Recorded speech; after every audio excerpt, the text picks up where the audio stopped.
আসসালামু আলাইকুম রহমতুল্লাহি ওয়া বারাকাতুহু।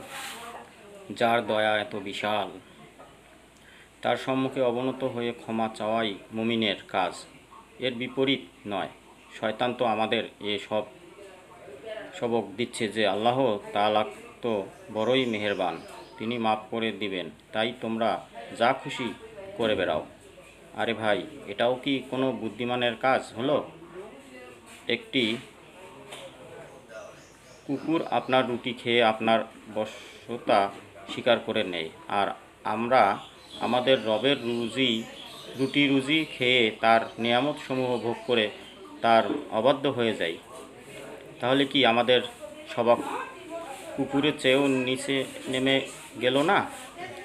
এটাও কি কোনো চরিত্র হলো?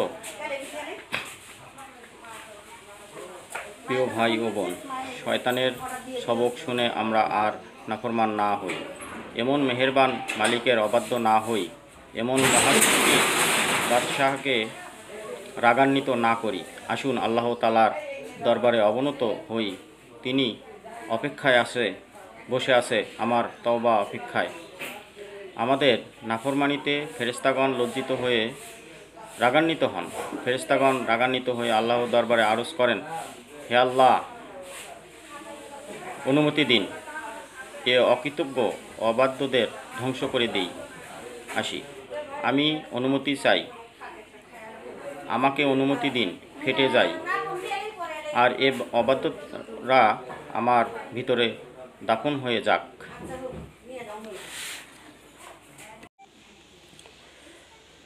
আল্লাহ রাব্বুল আলামিন বলেন, বান্দা যদি তোমার হয় তাহলে মেরে ফেলো, তারা আমার বান্দা, এ ব্যাপারে তোমরা হস্তক্ষেপ করো না। আমি বান্দার তওবা অপেক্ষায় আছি। তারা যে কোনো সময় তওবা করতে পারে, তওবা করলেই আমি তাদের মাফ করে দিব। কিয়ামতের দিন আল্লাহ তাআলা এক ব্যক্তিকে ডাকবেন যে তওবা করে মৃত্যুবরণ করেছে। বলবেন, আমার বান্দা, তুমি কি এই গুনাহটি করেছো? বান্দা বলবে, হ্যাঁ করেছি। আল্লাহ পাক একটি একটি করে গুনাহের কথা উল্লেখ করবেন আর জিজ্ঞাসা করবেন, বান্দা কাঁদতে থাকবে যে হায়, আমার বুঝি আজ রেহাই নেই। আতঙ্কে তার অবস্থা শোচনীয় হয়ে দাঁড়াবে।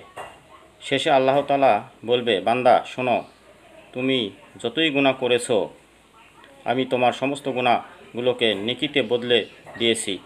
কোরআন কারিমে আল্লাহ তাআলা বলেছেন।